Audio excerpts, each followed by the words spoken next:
What's good, everybody? It is Ace here, back with another props video for you guys. Yesterday was pretty dog shit, super annoying. Juan Soto chalked. He was a 1 unit play. That was the first. We hit 16 1 unit props in a row, and then that one chalked. That was super frustrating. No. Sorry, that wasn't the frustrated one. The frustrated one was Aaron Judge, because we took Aaron Judge hits, and they intentionally walked him 4 times. So literally didn't have a chance. Got walked 4 straight times, then he got like 1 at bat in the 9th when he had already gotten walked 4 times, so it was just insanely chalked. That was really stupid. But it is what it is. It was 0.5 units, and then Soto was 1 unit, and then he just played horribly. He got the sinkers that we wanted. Quintana was throwing him those sinkers, but he just couldn't get good contact on him. He kept fouling him off, and then just weak contacts. That sucked. But my boy Metal, who joined from YouTube, he cashed this play. So yeah, we had a pretty shitty day. We cashed like Otani hits. What else did we cash? Reynolds hits hit. Ref Snyder hits. And who else was it? I forgot. There's 2 other people, but it was a bad day. But on to tomorrow. Hopefully tomorrow has some better props. The other day we just went 6 and 1, so it is what it is. Not too concerned. Anyway, let's get into these props. So one of these props is going to be actually an even odds prop, so it's not an alt line, it's just even odds minus 115 on DraftKings. So let's get into that. Usually I do alt lines, but I might start dabbling with like non-juiced props. The hit rate is going to be lower though, but obviously you're going to get more of a payout from them if you play them as straights, because they're even odds, they're not juiced. But let's go to it. Where's the game? Right here. Red Sox and Rockies game. It's going to be Nick Pivetta over 17.5 outs for minus 115 odds on DraftKings. So even odds for anybody that takes it for 0.5 units. So let's get right into this write-up reasoning. So he's cashed this in 3 straight games. Pivetta has. He cashed it versus Miami with 21 outs, Oakland with 20 outs, and then against the Dodgers he cashed it against the Dodgers with exactly 6 innings pitched. So that's very, very good to hear. Also, he's cashed this in 5 out of 7 road games that are non-injury games, because this Atlanta game was his first game back from a month after an injury that he had. So he was on a pitch count. He had 58 pitches through 4 innings, so he very well possibly could have in 18 outs if he actually got his full workload, but who's to say. But I'm not including that in the hit rate, because that was a game where he had a pitch count. He was coming off injury. That obviously he does not have that anymore, so I'm not worried about that. But excluding that game, he's hit in 5 out of 7 road games. That's very, very encouraging to hear. Also, the Rockies have a projected lineup of 6 right-handed batters. So they have, like I just said, 6 right-handed batters are projected to play for the Rockies. So if we go ahead and check this, Pivetta is allowing a 247 batting average against right-handed batters. So not the best, not the worst. It's kind of like mediocre, right? 6 righties that he's going to be facing, projected, expected. You know, it's not 100% confirmed, but it's expected in their expected lineup. 6 right-handed batters. Pavetta's allowing basically 250 batting average against that. So not the best, not the worst, not too shabby. I'm not worried about that though. That's not a number that I'm super worried about.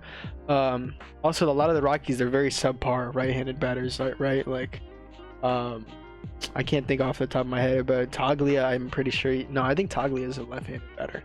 Toglia might be a left-handed batter.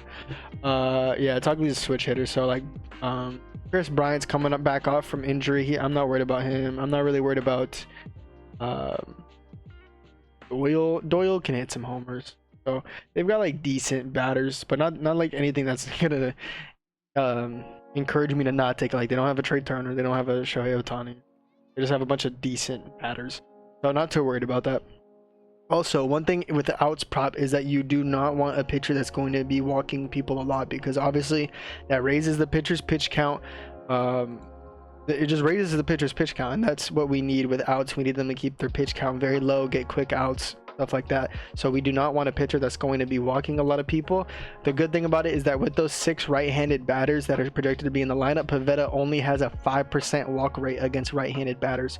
So that's very, very good to hear. He does give up a 250 batting average, which isn't the best, it isn't the worst, it's like mediocre, but he also has a very low walk rate against those right-handed batters, only 5%. So that's very, very good to hear. He shouldn't be walking too many people. I know Colorado does get walked a lot, but he shouldn't be walking that many people because he is very good with not walking right-handed batter. So that's very encouraging to hear when we're taking his outs. Also, if we go ahead and check Pavetta's favorite 3 pitches, it's going to be his four-seamer at 48.5%, his sweeper at 23.4%, and his curveball at 15.6%. Excuse me. If we go ahead and check his batting averages allowed against with those pitches, the four-seamer, sweeper, and the curveball, you go ahead and check that here. He's allowing only a 204 batting average again with the four-seamer, only 193 with the sweeper, and only 172 with the curveball. You combine those 3 batting averages, he's only allowing a combined 190. Only allowing a combined 190 batting average between his 3 favorite pitches. So that's very, very good to hear. Those 3 pitches account for 87.5% of his arsenal. So the fact that he's only allowing a 190 with his 3 favorite pitches combined is very, very encouraging. Hopefully he doesn't throw that cutter or that slider too much, because that's where he gives up a ton of those hits, is the cutter and the slider. But those only account for 12.5% of his arsenal. So if he really sticks to his big weapons, also he loves to use that sweeper as his put away pitch. So that's very, very encouraging to hear that it's not like one of these 2 pitches that he uses a ton as his put away pitch, because then that's where we could probably get in trouble if he allows some hits off those. But if he's using that sweeper a ton to get strikeouts, which he usually does, then that's even better, because he's only allowing a 193, but only allowing a 190 combined batting average between his 3 favorite pitches. So if he sticks to that fastball, sweeper, curveball regimen that he uses a ton, then he should be doing what he's done all season and not allowing many hits off those pitches. So that's very good to hear. Also, very interesting stat. So when you think of the Rockies, the only thing you think about that concerns you is their park, because they have the most hitter-friendly park by far. They play in Coors Field, the most hitter-friendly park in the entire league. This game is in Coors Field, which is the only concerning thing about this prop, is that it's in Coors Field, the most hitter-friendly park. The thing is, Pivetta plays in Fenway. That's his home park, so that's the second most hitter-friendly park. So he's used to this, you know what I mean? He's already used to playing in hitter-friendly parks. He does it at his home stadium. Now he's playing in Coors, which is the worst for pitchers, but he's already used to it. And if we go ahead and check this is a really interesting stat. I found this pretty weird. 9 straight right-handed pitchers have cashed this line at Coors Field. So as you see, at Colorado in Coors Field, Criswell just came off a 7-inning game. So remember, we need 18 outs. That's 6 innings pitched. So just need 6 innings pitched. Criswell just had a 7 innings pitched game just last night against this Rockies team, which is crazy. That's the most innings pitched he's had all season long. He was able to get a season high in innings pitched against this Colorado's Rockies team just yesterday, and he's played like 14 games, and that was his season high. Tanner Houck just got 6. Birdsong just got 6 as a rookie in Coors Field. Very impressive. Webb just had 6 himself, and then the next one's at Colorado. Singer just had 7. Lugo had 6. Myers as a rookie had 6 in Coors Field. Colin Ray had 7. And then Jake Irvin also had 6 innings pitched himself. So those are 9 straight right-handed pitchers that have cashed this line at Coors. That's very encouraging to hear that these pitchers have cashed this line. I wanted to take Pavetta's alt line. I wanted to take his 6 strikeouts. But a lot of right-handed pitchers that have played the Rockies recently, they haven't really struck them out. Like Criswell only had 4, Hogg only had 2, Birdsong had 12, which is crazy. But Webb had 4, and then in Coors Field, Singer had 7, which is good. Lugo only had 5. Myers only had 5. Like these pitchers, they're consistently hitting their outs line more than their strikeouts line for the most part. So that's why I'm going outs. Although Pivetta is really good at strikeouts, so it's not like the worst bet at all. I'd rather just take this line where pitchers have been more comfortable with it, and it's even odds, because like his 6+ strikeouts is like what, minus 225 or something, minus 175, when I could take this at minus 115. You could take both, but I kind of slightly prefer his outs just due to the odds. So that's the first play. No juice, no alt, no juice, no alt line. Pivetta over 17.5 outs for minus 115 odds. And then one more prop is going to be an alt line. Sleeper, chalkboard, DraftKings, everywhere.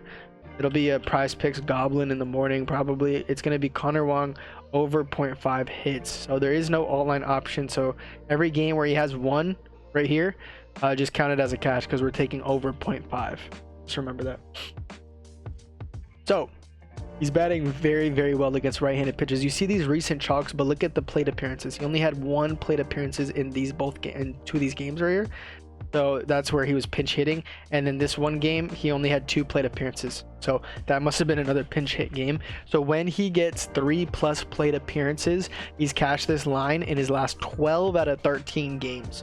So he's cashed this line in his last 12 out of 13 games against right-handed pitchers when he gets 3+ plate appearances. Jesus Christ. So that's very, very good. He's been amazing recently when he actually starts. He's batting 352. He's batting 293 against right-handed pitchers this season. So very, very good batting numbers, very, very good hit rate as of late. We love to hear that. He's also facing Cal Quantrill, who's allowing a 281 batting average against right-handed batters this season. So Quantrill's been very poor against right-handed batters this season. Wong is a right-handed batter himself. He's been batting very, very well against right-handed pitchers. So this is a matchup that just sounds good for us to take. Also, Quantrill's 2 favorite pitches are going to be a sinker at 39.6% and a splitter at 34.4%, which accounts for 74% of Quantrill's pitch arsenal. If you go ahead and check Connor Wong's batting numbers against those 2 pitches, remember the sinker and the splitter. These batting numbers are crazy. Just go ahead and look at this. Against that sinker, he's batting 468. Absolutely insane against that sinker, and then he's batting 429 against the splitter. So very, very good numbers here. He's batting insanely well, a combined 448 against Quantrill's 2 favorite pitches. That's very, very good. Those numbers are just too good for me to pass up on. I'll take that for 0.5 units. Also, the game is in Coors, the most hitter-friendly park, which we know from taking Pavetta. But yeah, those are going to be the 2 props for the YouTube, folks. It's going to be Pavetta over 17.5 outs from -115 odds on DraftKings, 0.5 units, and then Connor Wong over 0.5 hits for 0.5 units. So personally, I'll be playing Pavetta as a straight, and I'll probably be parlaying Wong with other props that I'm posting in the Discord. Remember, guys, if you guys want every single play that I post, make sure you guys join the Discord. Link of the Discord will be in the description of this video. Usually $25 a month for a membership, but if you have never joined before, you can join for $10 off your first month. Only $15 for your first month. Absolute steal. Only 50 cents a day. Only 50 cents a day for every single prop that I post in 30 days. That's a $5 prize picks 2-man, and you will literally have your money back and have 29 more days to profit. Crazy. Take advantage of that offer. I'll catch y'all in the next video. Hopefully tomorrow is a better day. Peace.